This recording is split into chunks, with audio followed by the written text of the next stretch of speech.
Ladies and gentlemen, thank you for standing by. My name is Abby and I'll be your conference operator today. At this time, I would like to welcome everyone to the Costco Wholesale Corporation's fourth quarter fiscal 25 earnings call. All lines have been placed on mute to prevent any background noise. After the speaker's remarks, there will be a question and answer session. If you would like to ask a question during that time, simply press star followed by the number 1 on your telephone keypad. If you would like to withdraw your question, press star 1 a second time. And thank you. I would now like to turn the conference over to Mr. Gary Millerchip, Chief Financial Officer. You may begin. Good afternoon, everyone, and thank you for joining us for Costco's fourth quarter 2025 earnings call.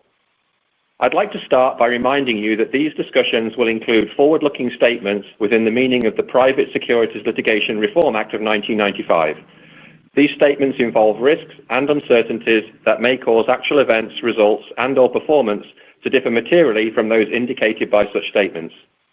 The risks and uncertainties include, but are not limited to, those outlined in today's call, as well as other risks identified from time to time in the company's public statements and reports filed with the SEC. Forward-looking statements speak only as of the date they are made, and the company does not undertake to update these statements except as required by law. Comparable sales and comparable sales excluding impacts from changes in gasoline prices and foreign exchange are intended as supplemental information and are not a substitute for net sales presented in accordance with GAAP. Before we dive into our financial results, I'm delighted to say that Ron Vaccaris is once again joining me for today's call. I'll now hand over to Ron for some opening comments. Thank you, Gary. Good afternoon, everyone, and thank you for joining us today. As we wrap up fiscal year 2025, I'll make a few brief comments on some of the highlights. In the fourth quarter, we opened 10 new warehouses, including a relocation in Canada, our 20th warehouse in Korea, our second warehouse in Sweden, and 5 net new locations in the U.S. For the fiscal year, we opened 27 new warehouses, including 3 relocations for a total of 24 net new buildings. This brings our total warehouse count to 914 worldwide. We plan to open another 35 warehouses in fiscal year 26, of which 5 are relocations. We continue to see significant opportunities for expansion both domestically and internationally across the markets where we currently operate. Gary will go into details about the quarter results, but a few highlights for the fiscal year. Net sales came in just under $270 billion, an increase of over 8% versus last year, and e-commerce sales exceeded $19.6 billion, increasing over 15%. And we had a record year for gas volumes, which benefited from longer gas station hours, new gas stations, and expansions of existing gas stations as well. We also recently celebrated a few milestones, including the 40th anniversary of our $1.50 hot dog and soda combo. Fittingly, we've just completed the rollout of Coca-Cola, the original soda partner from the 1985 inception of the iconic combo, to all food courts worldwide. Our private label Kirkland Signature reached its 30th year anniversary this year. Kirkland Signature sales penetration continues to increase, bringing even more high-quality value to our members while offsetting potentially inflationary impacts from tariffs. As mentioned last quarter, we are continuing to look at opportunities to move more KS product sourcing into the countries and regions where the items are sold, and this is helping to lower costs as well as reduce emissions from transporting goods around the world. To increase value and convenience for our members, on June 30th, we added executive member exclusive operating hours in the mornings and additional hour on Saturday evenings for all members in our U.S. warehouses. We estimate these incremental hours have added about 1% to weekly U.S. sales since implementation. This has been very well received by our members. In addition to the early opening hours for executive members, we also introduced a $10 credit per month on Instacart purchases greater than $150. Since announcing these new executive benefits, we've seen the meaningful increase in upgrades from Gold Star members to executive membership. Another way we are improving the member experience is through the rollout of enhanced checkout technology in all U.S. warehouses. This is speeding up the checkout process by allowing our employees to scan small and medium-sized transactions while the member is still in line, so upon reaching the cashier, nothing has to be removed from the cart, only payment is needed. We also continue to make progress with our technology roadmap for digital and e-commerce. Enhancements this quarter included using data augmentation to improve search effectiveness, adding passwordless sign-in to our mobile app, and creating a waiting room for high-velocity items such as Pokemon cards. These waiting rooms reduce the traffic from bots, increase the opportunity for members to purchase high-demand items, while improving the speed and the stability of the site during peak traffic periods. Reflecting on fiscal year 2025 overall, our merchandising and operations team did a fantastic job delivering strong financial results while also investing in our employees and improving value and convenience for our members. Our merchants adjusted their plans to mitigate tariff impacts and source items that our members need while delivering the lowest price at the best value. Our operators quickly and efficiently adapted to pay raises in March of 24, July of 24, and again March of 25 that brought our average hourly U.S. wage to over $31 per hour, and most recently to the expansion of our operating hours. Their focus on efficiency and improving productivity allowed us to absorb these significant investments with minimal impact to our SG&A rate. As we look ahead to fiscal year 2026, despite the current macroeconomic uncertainty, we remain confident in our ability to grow market share by continuing to deliver exciting, high-quality items at the best value for our members. With that, I'll turn it back over to Gary to discuss the results for the quarter, and I'll jump back in during Q&A to field some questions. Thanks, Ron. In today's press release, we reported operating results for the fourth quarter of fiscal year 25, the 16 weeks ended August 31st. As usual, we've published a slide deck under Events and Presentations on our investor website with supplemental information to support today's press release. Net income for the fourth quarter came in at $2.61 billion, or $5.87 per diluted share, up 11% from $2.35 billion, or $5.29 per diluted share in the fourth quarter last year. Last year's results included a non-recurring tax benefit of $63 million, or 14 cents per diluted share. Excluding this tax item, net income and earnings per diluted share both grew 14%. Net sales for the fourth quarter were $84.43 billion, an increase of 8% from $78.18 billion in the fourth quarter last year. Comparable sales were 5.7%, or 6.4% adjusted for gas deflation and FX.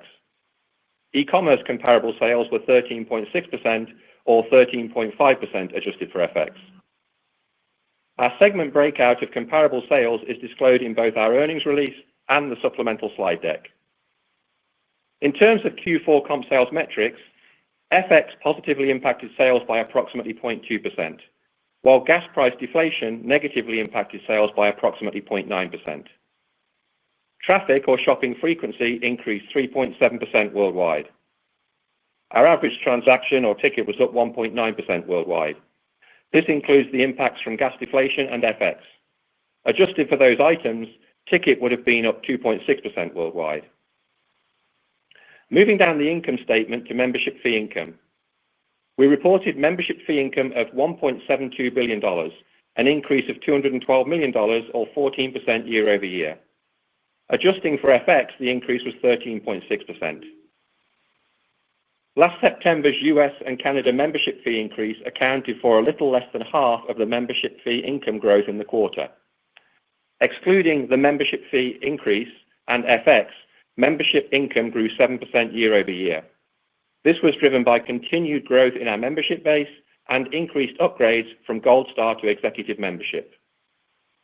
At Q4 end, we had 38.7 million paid Executive memberships, up 9.3% versus last year. Executive members represented 47.7% of paid members and 74.2% of worldwide sales. As Ron mentioned earlier, we have recently seen a lift in upgrades in the US after we announced our Executive member exclusive hours and other benefits. New member signups continue to be strong, and we ended the fiscal year with 81 million total paid members, up 6.3% versus last year, and 145.2 million cardholders, up 6.1% year over year. In terms of renewal rates at Q4 end, our US and Canada renewal rate was 92.3%, and the worldwide rate came in at 89.8%.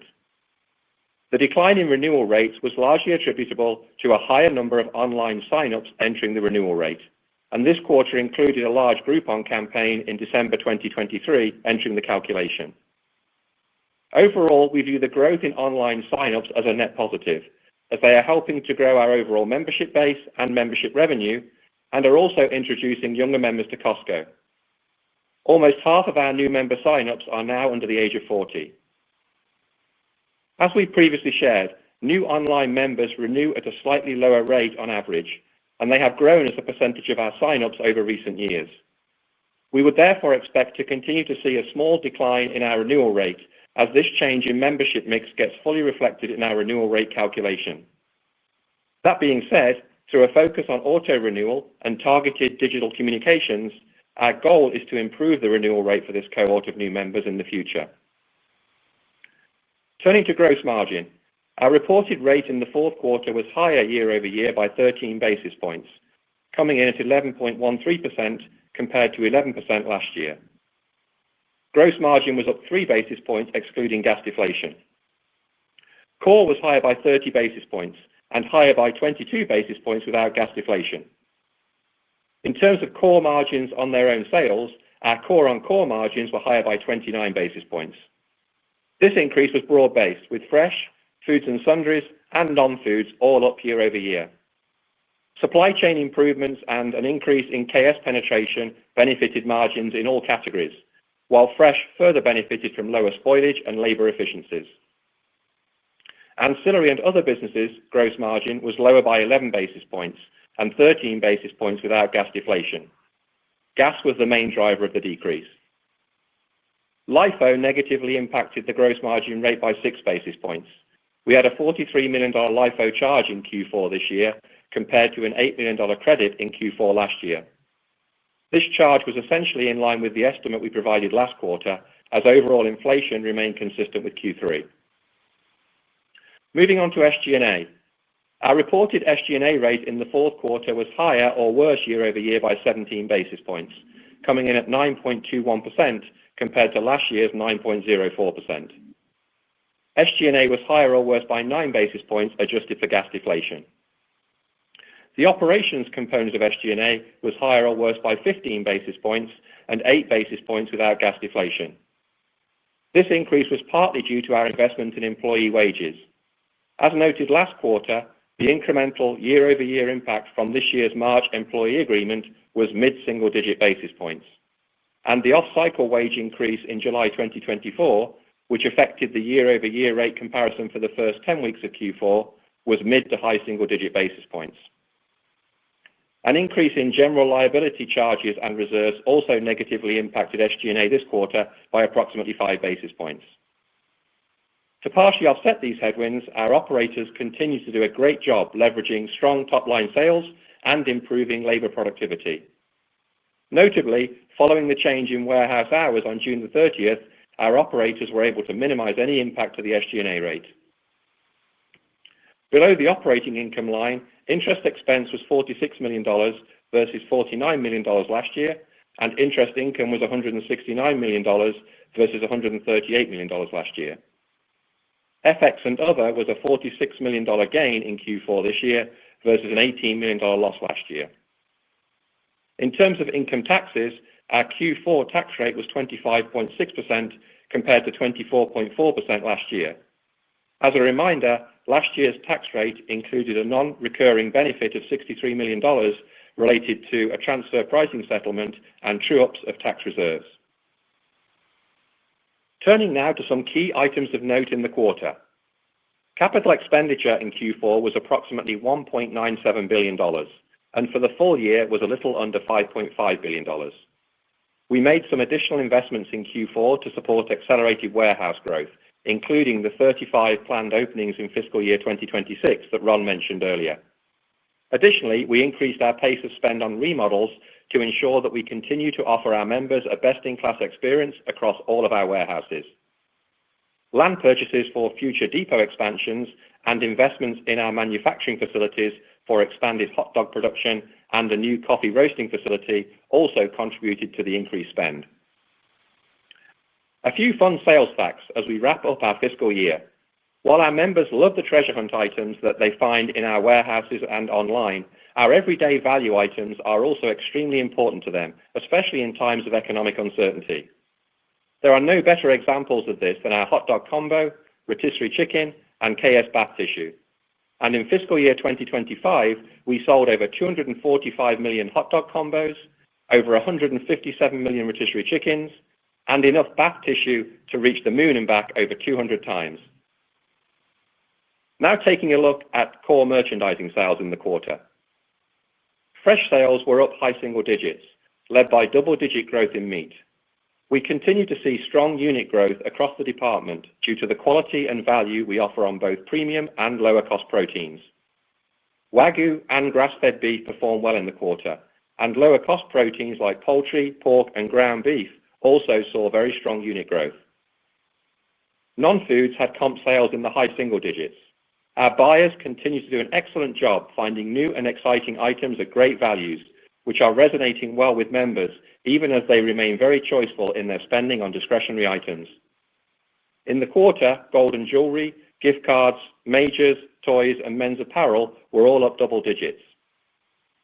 While gold was less of a year-over-year tailwind than earlier in the year, as we have now started to lap sales from a year ago, it continues to perform well. Strength in gift cards was driven by Disney, Uber, and DoorDash, and majors were up high teens, with consumer electronics leading the way. We also added a number of new high-quality national brand partnerships across a broad range of non-food categories, including Fabletics, True Classic, Aura, and Lazy Boy. Food and sundries had mid to high single-digit comps, with cola and candy showing the strongest results. New Kirkland Signature offerings allow us to continue to deliver greater value to members and are high-quality alternatives to some tariff-impacted goods. KS items typically offer members 15 to 20% value compared to the national brand alternative, with equal or better quality. In Q4, we launched over 30 new KS items, including grass-fed beef sticks, organic extra firm tofu, and various apparel items, in addition to our latest food court offering, the Combo Calzone. Within ancillary businesses, pharmacy, optical, and hearing aids all had strong quarters.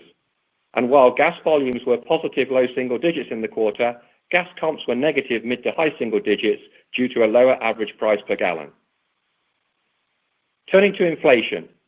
Overall, inflation remained in the low to mid single digit range. Fresh and food and sundries were relatively similar to last quarter, with higher inflation in key commodities like beef, coffee, sugar, and corn, partially offset by lower inflation in produce, eggs, butter, and cocoa. In non-foods, we saw inflation return for the second consecutive quarter, primarily driven by imported items. This inflation drove the $43 million LIFO charge for the quarter, which is calculated by comparing the net landed cost of inventory at the beginning of the fiscal year with the net landed cost of inventory on hand at the end of the fiscal year. We continue to work closely with our suppliers to find ways to mitigate the impact of tariffs, including moving the country of production where it makes sense and consolidating our buying efforts globally to lower the cost of goods across all our markets. Additionally, we are changing item assortment where appropriate. This includes leaning into KS items and increasing domestically sourced goods. Examples include an increased emphasis on items in health and beauty, live goods, tires, and mattresses. We believe our expertise in buying and the flexibility afforded by our limited SKU count give us greater agility to navigate the current environment and minimize the impact of tariffs. Our ultimate goal is to increase our member values compared to the market. From a supply chain perspective, we haven't seen any major changes since last quarter. Overall, supply remains relatively stable, with no notable issues. Looking ahead to the holiday season, our merchants feel good about our inventory position, and while the product mix will look a little different from years past, we will have a strong assortment of high-quality items that bring meaningful value, seasonal themes, and exciting newness to our members. Turning now to digital. E-commerce site traffic was up 27%, and sales were led by gold and jewelry, housewares, apparel, tires, sporting goods, majors, small electrics, lawn and garden, and domestics, all of which grew double digits year over year. We continue to grow share in big and bulky items sold online, powered by our investments in Costco Logistics. The combination of great values and the delivery experience that includes installation and haul away of old items is resonating extremely well with members and resulted in a 13% increase in items delivered in the quarter. Q4 fiscal year 25 marked the 15th consecutive quarter of improved member experience scores on Costco Logistics deliveries. A key focus of our digital strategy is to deliver a seamless experience and more personalized and relevant communications to our members. This is a multi-year journey, and as we complete the foundation elements of our plan, we are able to launch new experiences for members. For example, during the fourth quarter, we launched more relevant messaging on the Costco.com homepage, highlighting different offers depending on the individual's membership type and co-brand credit card status. Executive members are shown information about executive benefits, while Gold Star members are encouraged to upgrade their membership, and non-members are shown information about becoming members. Co-brand cardholders will be shown offers associated with ongoing spend campaigns, while non-cardholders will be shown acquisition offers. These digital capabilities are also a key enabler for retail media, as they allow us to target specific ads that deliver greater value for both members and suppliers, while always honoring the privacy choices of our members. As an example, we recently executed a series of targeted MVM amplification campaigns with Kimberly-Clark on third-party websites. This resulted in a strong return on ad spend of 14 to 1, drove a 22% increase in traffic to the product details pages, and a 45% increase in digital sales of the promoted items. As we continue to execute our digital and technology roadmap, we are excited about the opportunities this creates to further enhance the member experience and drive top-line sales. Finally, in terms of upcoming releases, we will announce our September sales results for the 5 weeks ending Sunday, October the 5th, on Wednesday, October the 8th, after market close. Based on feedback received from investors, starting with our September sales release, we'll be changing our e-commerce comparable sales metric to now report digitally enabled comparable sales. This measure will incorporate all sales that originated online, including our same-day delivery service fulfilled by Instacart, Uber Eats, and DoorDash, Costco Travel, Business Center Delivery, and a few other smaller direct-to-member businesses. We believe this change aligns our reporting more closely with how our retail peers disclose this metric. For fiscal year 2025, our digitally enabled sales total more than $27 billion. That concludes our prepared remarks, and we'll now open the line for questions. Thank you. And if you have dialed in and would like to ask a question, please press star 1 on your telephone keypad to raise your hand and join the queue. If you would like to withdraw your question, simply press star 1 a second time. If you're called upon to ask your question and are listening via speakerphone on your device, please pick up your handset and ensure that your phone is not on mute when asking your question. To be able to take as many questions as possible, we ask that you please limit yourself to 1 question. Again, it is star 1 if you would like to join the queue. And our first question comes from the line of Christopher Horvers with JP Morgan. Your line is open. Thanks. Good evening. So my question has to do with the extended member hours. To what extent do you think that your members actually aware of these extended hours? Was the June 30th a soft launch and you made a harder launch as you came into the fall? And how do you think about that 1% comp lift in terms of it becoming much larger? Thanks very much.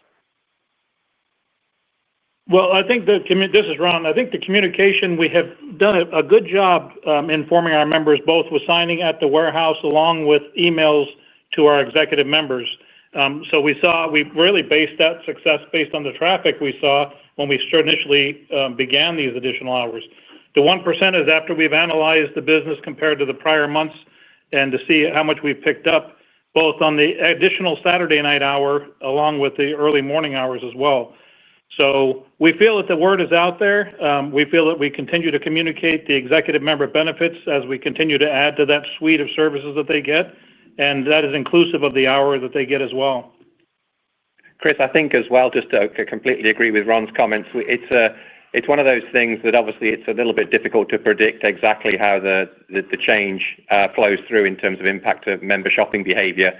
To Ron's point, we did a lot of communication. When we made changes before around, so some of our warehouses had longer hours before, it probably took a little bit longer than the first month or so for the full impact to show through in terms of member shopping behavior. But with that being said, I think because this was a national launch, we did get more visibility and more social media exposure to it as well. So I think we've been pleased with the response we've seen, but there's certainly, probably more time to unfold to see exactly how it plays out. Thanks very much. And our next question comes from the line of Michael Lasser with UBS. Your line is open. Good evening. Thank you so much for taking my question. You mentioned that you would expect your renewal rate to continue to fall as some of the digital signups attrit out of the base. How far do you expect to see the membership rate decline? If we look back in the pre-COVID in the 2010s, Costco regularly had a worldwide renewal rate in the mid to high 80% range. Is it realistic for it to go back to that? And if it did, what actions would Costco take in order to stabilize or improve that? And how is this all going to impact the financial performance? Thank you very much. Yeah, thanks, Michael. Appreciate the question. I think we take a little bit of a broader step back on the membership metrics because, to your point, we certainly look at the renewal rate, and it's an important measure for us. And I'll talk a little bit more about how we view the opportunity to improve that metric over time as well. But I do think, when we look at our overall metrics for membership, we were pleased with how the quarter played out. I think you heard us say in the prepared remarks that we're seeing a continued increase in signups, and that's also reflecting a growing number of younger members flowing into the base as well. We saw an acceleration in upgrades, particularly towards the end of the quarter after we announced the extended hours and the Instacart $10 benefit per month if you spend $150 on the basket. And we also saw overall household growth grow by greater than 6% and executive members up by over 9% because of the acceleration in upgrades. And then on membership fee income, actually our membership fee income was a little bit ahead of where we'd have budgeted at the start of the year. So looking at sort of the overall impact of the membership fee increase and the way that members were behaving overall, we're actually ahead of where we'd have budgeted based on everything we knew at that point. So I think it's important just to take that bigger picture step back because overall, we think the membership base, the renewal rate is very strong overall, and the results that we're seeing in growth in our overall membership engagement is also very strong. Now, with all that being said, as I mentioned a moment ago, we do view the membership renewal rate as an important measure, and we've analyzed it very closely, as you might imagine, because it's something that we take pride in the overall level of membership renewal that we see. When we analyze it, it really is essentially the vast majority of it is attributable to this higher number of online signups. And if you look at what's happened really since COVID, we've seen in the last 3 or 4 years a significant growth in the number of members and the proportion of members that are signing up online. And that's bringing in newer members. It's helping to grow everything I just mentioned around membership fee income and an overall membership base. But they do renew at a slightly lower rate. And as you think about how our membership renewal rate works and how it lags the effect of some of those changes, we're really sort of flowing through the impact of that into a sort of changing mix, if you like, of the overall base. So as I mentioned in my prepared comments, we do think we'll see a few more quarters of a similar type of impact that we saw in this quarter with the 40 basis point decline. But that being said, as we learn more about how to engage with those newer digital members, we're really investing in the opportunities to improve the auto renewal with that member group, increase the amount of digital communication and more relevant communication for those members who are joining Costco starting online rather than starting in the warehouse. So we have to think about how we can help really get them to experience more of the great value that we offer in a broader relationship. So we think there's opportunities to improve that measure, but overall we like where we are with the membership metrics in total because of the overall growth it's driving in our membership income. And our next question comes from the line of Chuck Grom with Gordon Haskett. Your line is open. Good afternoon. Can we dive into your core margins a little bit, up 29 basis points year over year, how that spanned across categories? And then more broadly, curious any notable observations on price increases you've taken recently, and I guess what unit velocity you're observing in those product categories. And then just last question, just on the holiday, you called out how the product mix might be different than years past. Can we just double click on that comment? I guess what might be different in terms of, particularly in the general merchandise part of the business? Thanks. Yeah, sure. Thanks for the question, Chuck. I'll cover the first couple of parts around margin and tariffs, and then Ron will talk a little bit more about assortment for the holidays. On the gross margin rate, so yeah, I talked a little bit about it in the prepared comments, but overall, I think our focus was on the gross margin rate overall grew by 3 basis points excluding gas. And, when we think about the job our buyers did and merchants did to navigate tariffs and make sure we were still delivering tremendous value for our members, then we feel that was a really good outcome, and we were pleased with the way in which the team was able to manage staying true to who we are as a company and delivering value while also being able to deliver an overall slight improvement in the gross margin rate. The core margin was definitely the strength area. That was, as I mentioned earlier, fairly widespread across all 3 of our main categories. So fresh, food and sundry, and non-foods all saw a slight improvement in the core margin. But it was really in our merchants and operators focusing on how can we offset some of the impacts that we're seeing in the business through tariffs. So a lot of the improvement came from supply chain efficiency with improvements by the operators in our depots, and also gas prices helping us there as well. We also saw some mixed benefits with Kirkland Signature penetration improving. And then similar to last quarter, in fresh in particular, the teams did a great job of reducing spoilage or shrink, as some retailers call it, and improving our labor efficiency in the fresh departments. So those were all, I think, tailwinds in the quarter that helped us offset some of the headwinds that we saw in gas margins in particular during the quarter, and also the impact that we saw on the LIFO charge with the higher inflation in the back half of the year.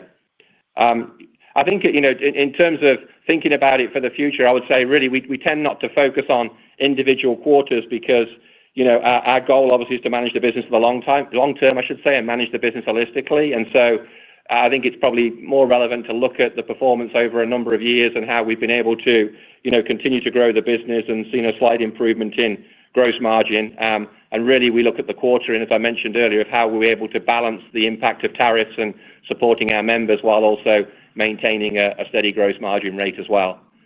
I'll maybe let Ron talk a little bit about the assortment and what we're seeing there with some of the changes. Thank you, Gary. And I exactly. It's not going to be a marked change in what you'll see in a Costco.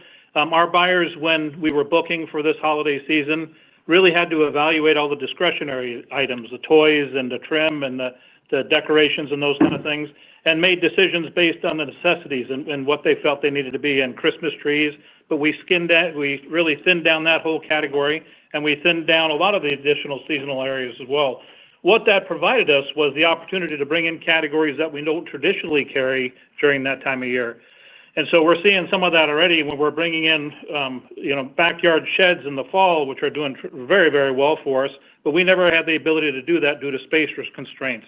We're bringing in saunas for your garage or your home, who are also performing very well. High-ticket goods that are very relevant to the time of year, but not reflective of the traditional Costco sets you'll see. You'll see some more furniture in the warehouses that we normally didn't do any furniture that time of year, but it says great opportunities for top-line sales. So I feel really good about the way the buyers have pivoted on the discretionary items and said, okay, how can we still be relevant in the time of year, but with some new categories that we had not done before due to space limitations. So I still see it as a very exciting holiday season with some new goods that we haven't carried in prior years. Great, thank you. And our next question comes from the line of Zihan Ma with Bernstein. Your line is open. Great, thank you. I wanted to follow up on the membership fee side where I think Gary mentioned it's 7% growth excluding the price increase and FX. How sustainable do you think that trend is going to be, especially in the US and Canada where you're opening some of the fill-in stores in markets where the penetration may already be fairly high? So is there a risk of the membership fee income growth slowing down from here? Thank you. Yeah, thanks for the question. We still remain very excited about the opportunities for continued growth in the membership base. We're obviously opening new warehouses every year, and Ron talked about that earlier in terms of the opportunity that creates to create a broader coverage of the geographies that we're operating in and driving new membership engagement. The positive and opportunity side of the comments we made earlier about membership renewal rate with that younger generation of members now also experiencing Costco, we think creates continued opportunity to drive new member engagement in a broader range of the potential member base than we've historically seen prior to COVID. If we look at the maturity of our warehouses and some of the warehouses that have been opened in recent years, and particularly in some of our international markets, generally speaking, we see continued growth in the number of members in those locations as those businesses and those warehouses mature over time as well. And of course, we're adding new member benefits all the time with the extended opening hours that Ron mentioned in the earlier comments, and the Instacart benefits, and the 5% gas rewards on the credit card that we mentioned a couple of quarters ago. So, we generally don't talk about sort of future projections, but I think we feel very positive about the opportunity to continue to grow the membership base. Thank you very much. And our next question comes from the line of Scott Ciccarelli with Truist. Your line is open. Hi, thank you. This is Sherman on for Scott. Kind of a piggyback on the memberships question. With it growing 6% in the quarter, is it possible that we're seeing the delayed benefits of people affected by the membership sharing like crackdowns? And can we see an acceleration from here? And outside of the existing memberships, are you seeing the new executive membership benefits driving a more favorable mix for new incoming members? Yeah, I think, to the first part of the question, there's nothing we would see in the data that would say there's anything sort of happening relative to the change you referred to. And again, that was something that we found certainly during COVID. There was some change in behavior, and as we introduced the communication around the entry to the warehouse, that helped sort of make sure that our members were able to renew and update their memberships in an appropriate way. And that's been something that's really been flowing through now for some considerable time. So I wouldn't say there's anything that we point to in the volume of member signups that we're seeing that we would believe is related to that particular activity that you mentioned. I think we have been really encouraged and pleased with the member reaction to the continued value that we're adding to the membership, the extended opening hours, and the Instacart benefits that we referenced earlier. And certainly with the growth that we've seen in the executive membership profile, typically what we see over time is those members are more engaged and they shop more frequently. And our goal is always to demonstrate more value for the member and encourage them to keep upgrading and getting more value from the membership from the Costco membership. So in that regard, I think we're encouraged by what we're seeing, and it was part of the goal that we had when we introduced those benefits. All right, thank you so much. That's very helpful. And our next question comes from the line of Simeon Gutman with Morgan Stanley. Your line is open. Hey, Ron. Hey, Gary. My question is on e-commerce and specifically grocery. So there was this announcement from Amazon in the quarter around increased fulfillment capabilities. Can you talk about if you've seen a spike in your Instacart-driven traffic since then? I know you've added some benefits, so maybe it's hard to parse it out. And then can I ask if Costco has what you think is an optimal capability to meet what is increasing online grocery demand? Thanks. Yeah, like you said, it's very tough to tell. The Instacart and Uber business continues to really do a very good business for us. It continues to grow at a good rate. And so we have seen the additional executive membership benefit be accretive to that. It's definitely helped it out quite a bit.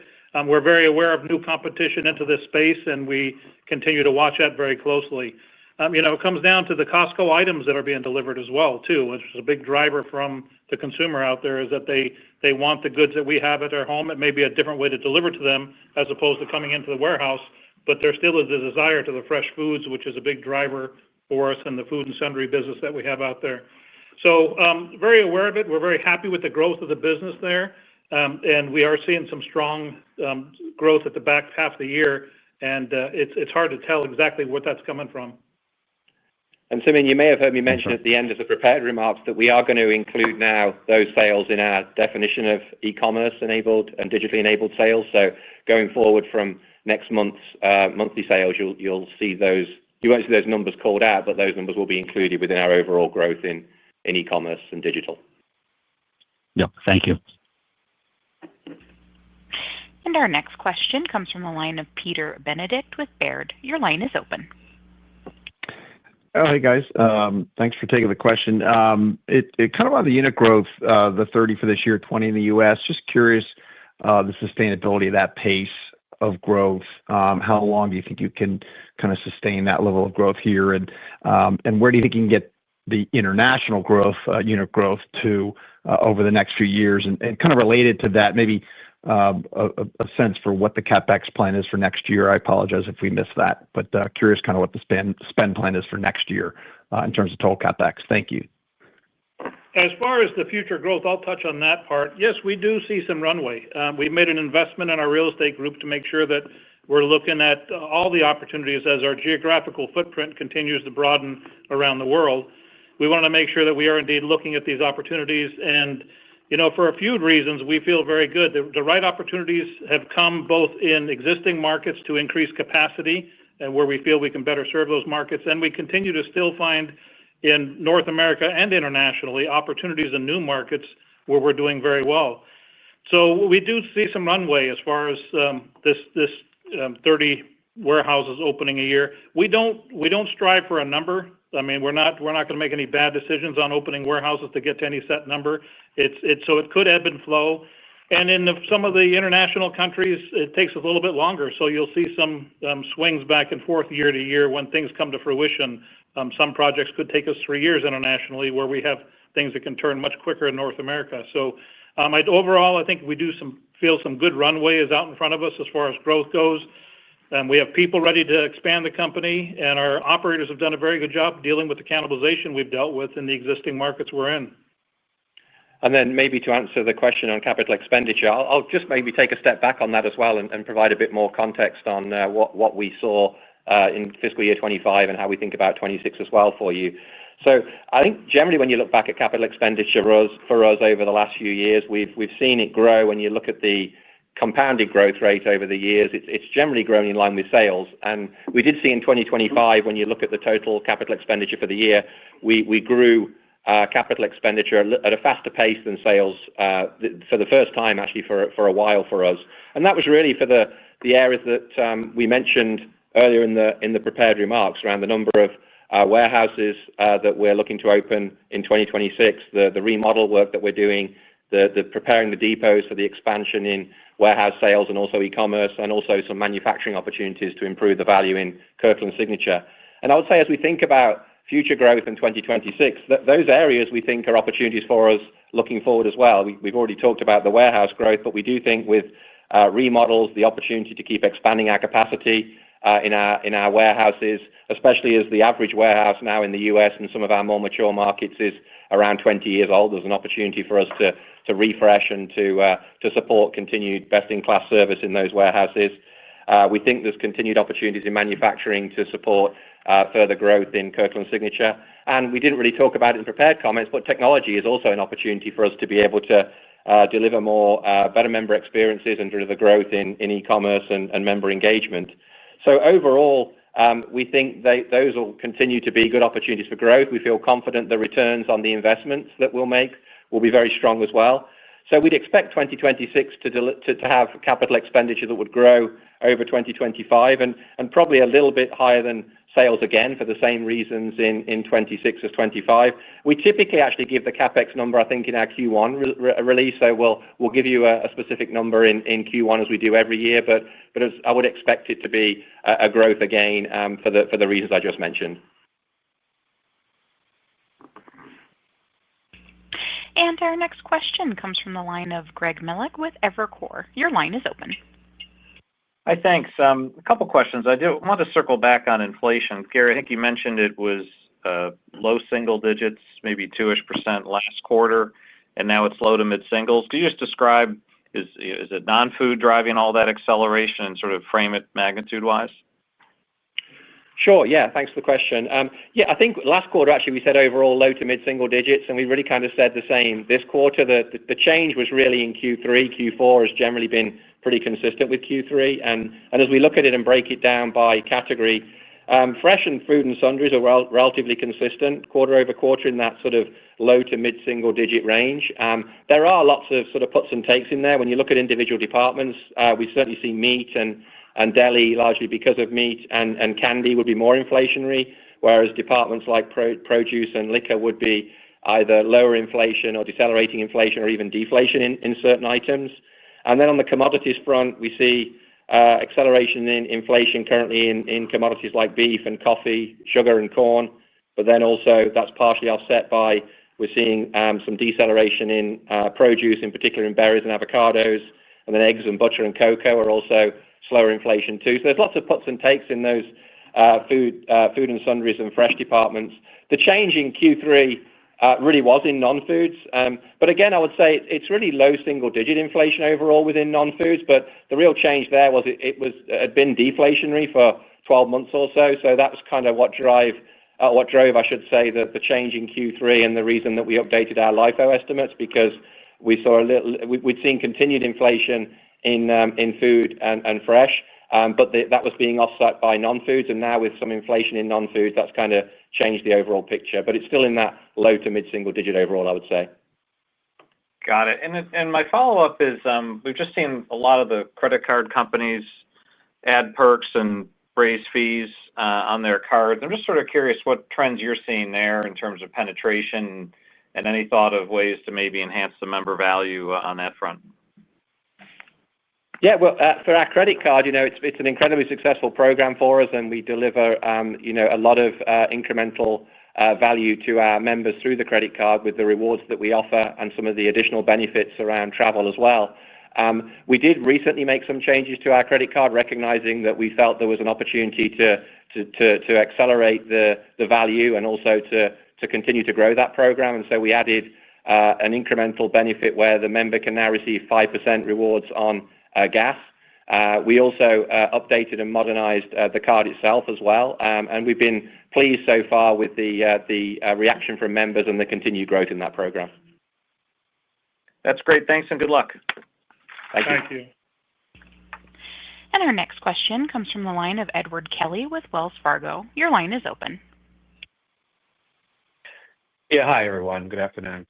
I wanted to follow up on tariffs and the outlook for the gross margin around that. I'm curious as to how you're thinking about the impact of tariffs over the next few quarters, as it seems like there are retailers that are going to be taking more price. Is that something that you think you're going to be doing as well? How you're thinking about the elasticity associated with that? And I'm curious in terms of your competitive positioning.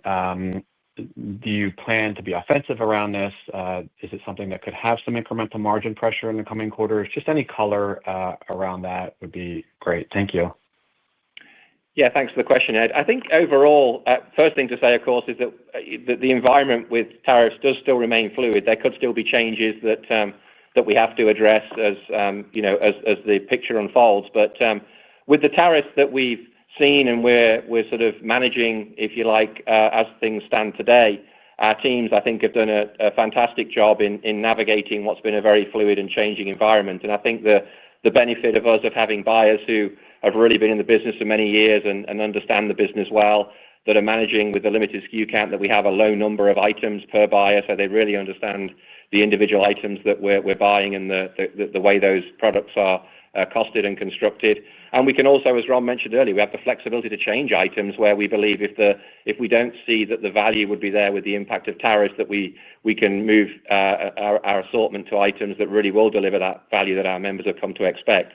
I think we've also had the benefit of being a global retailer, so with 30% of our business being international, it gives us the opportunity to work with our suppliers in offsetting some of these things by buying globally and also still supporting 30% of our 30% of our sales through our warehouse that are international still are less impacted by some of those issues that we're working through. And we've taken really a multi-pronged approach to it. There isn't a single answer of how we've managed tariffs. Part of it is that we have absorbed cost ourselves and challenged ourselves to offset those costs to protect the member by improving efficiency and lowering waste and spoilage and those kind of things. We've also worked with suppliers to find offsets and efficiencies, and that includes buying more globally. And there are examples there where we've been able to save 30 to 40% on the cost of items by consolidating to a smaller number of buyers and bringing a small number of suppliers and bringing the cost down because of the volume that we can consolidate there. We've also looked at sourcing from different countries and local production. And you may recall last quarter we talked about with KS laundry detergent, we were able to save 40% in Asia by moving production for the items that we're producing for those markets to be in the region. And we've rotated items, as Ron referred to earlier. So I think from what we know today, we feel like there wasn't like a cliff for us. The impact was managed gradually by our teams doing all the ththings that we've mentioned, and we largely feel like we've worked through the strategies that we needed to mitigate what we see in front of us today. So we feel like we know the teams have done a very good job to position us to make sure we have the right assortment at the right value and deliver even greater value for our members. The sort of caveat of everything I just said, of course, is that there may be changes still to come that we have to manage, and that's something that we'll have to be agile if that's the case. But I would add to what Gary said, and I agree with everything he said. We're taking a very offensive approach to this, where we're going to do everything we can to mitigate tariff impacts. And last effect would be we pass on price. And if we do that, we're going to be the last one to go up and always the first one to go down on any opportunities we have out there. So it is all hands are on deck, and we address this like we would any commodity increase, and we use the different tools we have to try and mitigate any price increase for any reason. Thank you. And our next question comes from the line of Kelly Bania with BMO Capital Markets. Your line is open. Hi, Ron and Gary. Thanks for taking our questions. Just wanted to ask about membership growth and total membership households that continues to increase in that 6 to 7% range year over year. Just two questions about that. One, is the right way to think about the components of that more like a low single-digit figure in the U.S. and high single-digit internationally? And then as you think about the long-term U.S. potential for household membership, what do you think or estimate that Costco has today in terms of percentage of U.S. households that are members, and how high do you think you can take that over time? Yeah, thanks, Kelly. I think it maybe comes back to a couple of the comments that I made earlier. We look at the growth that we've seen, and certainly it's a good reflection, I think, of the focus of all of our team here to say, how do we start every day thinking of how can we deliver more value for our members, and how do we show that the membership decision is the best decision that our members have made because of the value that they get from the membership with Costco. And really our focus tends to be, I think, a little bit less on the way you phrase the question and more on how do we make sure that's always at the center of everything we do and continues to create new opportunities to grow our membership base. And I think because of the focus there and some of the things that we talked about on the call about how the team is navigating tariffs to make sure we stay true to that, delivering the best value for the member, as we're adding more membership benefits like the extended hours, as we continue to open new warehouses and start to reach new member geographies, but also as the maturity of those warehouses, we don't advertise as a company, and so we believe that word of mouth and our existing members extolling the value they see from their membership is how we grow our base. So there's an organic growth to our business because we're really focusing on ensuring how we deliver that continued value. So we still think there's opportunity to continue to grow that base. It would certainly be true that there's an opportunity in our international markets and we typically, when we open in international markets, we see a larger number of membership new in those markets because there's less awareness of Costco, and typically there's less sort of surrounding warehouses that could be impacted. But on the other side of that, what we tend to see with warehouse in the US where we open and we're filling in markets, we see tremendously quick growth in sales in those areas because and not only in the new warehouses, but we replace the sales in the effective warehouses because we're freeing up the capacity for those members to shop more frequently in the warehouse as well. And our next question comes from the line of Rupesh Parikh with Oppenheimer. Your line is open. Good afternoon. Thanks for taking my question. So maybe a housekeeping question to start. So just on the incremental hours P&L impact, it sounds like it's going well. Good sales lift, and you're seeing good upgrades to executive members. As you look towards this fiscal year, do you expect it to be a net benefit, the benefits versus some of the expenses with the increase in employee hours? Yeah, I think it's fair to say that, Rupesh. I mean, just kind of re-summarizing what we talked about earlier, as Ron mentioned, we've seen a positive impact in terms of overall sales in the U.S. warehouses from the extended hours, and our operators have done a great job managing the impact from an SG&A perspective. So we have the typical sort of headwinds from the employee agreement that we need to manage and leverage our sales, but we wouldn't be calling out any sort of major headwind from the SG&A perspective based on what a great job our operators have done to manage the impact. Great. And then maybe just my follow-up question. I know, Gary, on alternative revenue streams, you guys have talked about successful media campaigns earlier this year. So just curious on any new efforts on the alternative revenue stream as we look towards this upcoming year. Yeah, it's still very much in the early stages. When we talk about alternative revenue, for us, I think that it's broader than media for sure. A question earlier that was asked around financial services and credit card. We think that's a continued strength in our business and an opportunity to continue to grow. We launched the Buy Now, Pay Later product with a firm earlier in the year, which is doing well. We have a tremendously successful travel business that delivers significant value for members and has strong growth in our overall model and delivering value for member and top-line growth in the company as well. And media then is another component of that. And I think, our journey with media is that we're sort of on a two-pronged journey, I would say. One is to build out the capabilities so that we can deliver more personalized, relevant messaging to our members. And that includes a unified single data platform where we stitch all of our information and data together and then build out the tools that allow us to deliver more relevant messaging at scale to our members. And as we're doing that, which is also really important to media, we're really kind of proving out the concept with our suppliers of the value of media within Costco. And that's why we shared the example, as we sort of want to make sure that we're demonstrating how we can create future value as we build those capabilities. And that'll be a continuation over the next 12 months or so. And we'll certainly share more updates as we continue to make progress on that journey. Great. Thank you. Best of luck. Thanks, Rupesh. Pardon me. Our next question comes from the line of John Heinbockel with Guggenheim. Your line is open. Hey, guys. Two strategic questions for either one of you. Maybe, Ron, when you think about the B2B opportunity, how do you think about that, the size of that, whether it's through business centers or online? Because I know when you do reloads, some of those become business centers. We're likely to see an acceleration in business centers. And then secondly, when you think about markets where it's just taken longer to get real estate, is there an opportunity to use the balance sheet to acquire chunks of real estate, right, that you can then kind of develop over a period of time, and maybe that speeds the process up a little bit? On the first question about business centers, yes, we think that there's some tremendous capacity, especially we have now 6 in Canada, and we're going to continuously really grow a much quicker rate in Canada in the business centers. The U.S., we see great opportunities, both in new markets as well as when we relocate a building to a larger facility.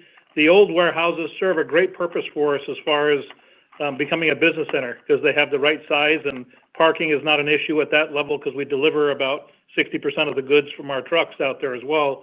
So we see a good runway for us, both U.S. and Canada, and potential in international markets for the business centers as well.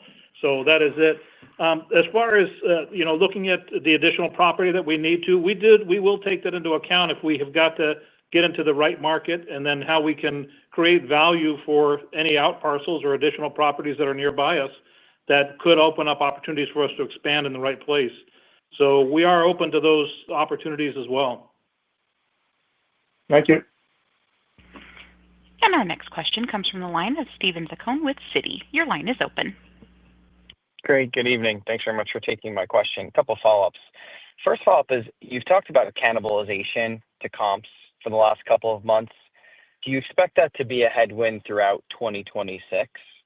And then just on some of the questions around the inflation outlook, on the non-food side, based on what you're seeing in the business, do you expect non-foods inflation to kind of stay in this range for the next couple of quarters? Basically trying to understand, are we at some of the peak pressure, or could it get a little bit higher from here?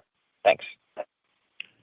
Sure. Yeah. Thanks for the questions. On cannibalization, it's really a reflection of our continued investment in fill-in warehouses to really make sure that we're continuing to grow our overall sales in those markets and relieve some of the pressure in some of our busier warehouses. And so I wouldn't see any reason why that would change dramatically in the future, because that's a strategy that's working for us well in terms of continuing to grow our overall sales and grow our overall profitability in the markets in which we operate.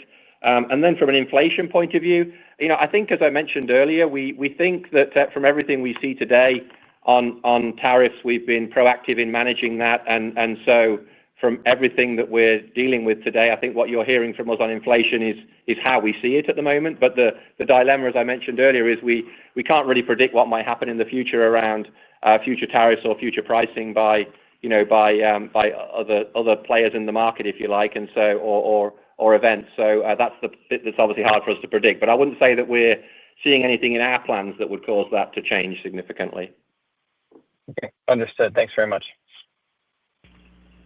And our final question comes from the line of Oliver Chen with TD Cowen. Your line is open. Hi, Gary and Ron. On the digital roadmap, there's been a lot of customer-centric innovation you've done. What's low-hanging fruit ahead that you're most excited about? And then on Kirkland Signature, which is iconic, what's next? Or is it just tweaks, or is it a similar strategy? Some of the language in this call, leaning into KS, that's probably a product of the environment. But was anything different about how you'll continue to amplify that and maintain, how great it is? Thanks a lot.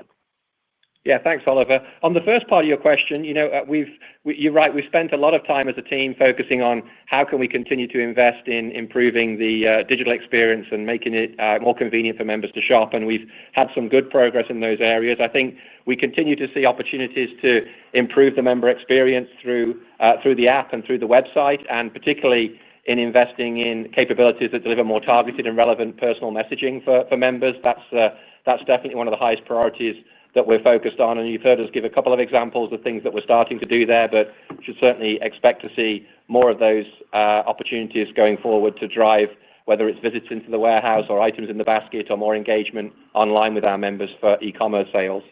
And then Kirkland Signature, I think just briefly on that, overall, our view on Kirkland Signature is that it's all about delivering quality, value, and innovation for members. And if we see examples where there are gaps for our members, where we think there's items that we can deliver that value and quality that doesn't exist today, then that's what we're doing and how we're innovating and delivering new products for our members.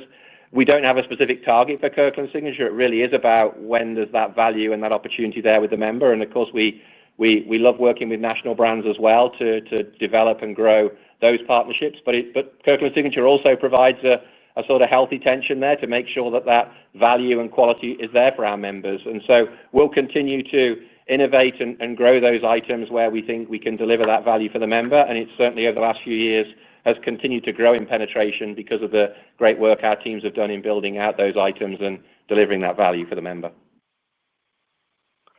Thanks a lot. Best regards. Maybe you should go to 24 hours, by the way. We'll take that into consideration. And ladies and gentlemen, that concludes our question and answer session and today's call. We thank you, we thank you for your participation, and you may now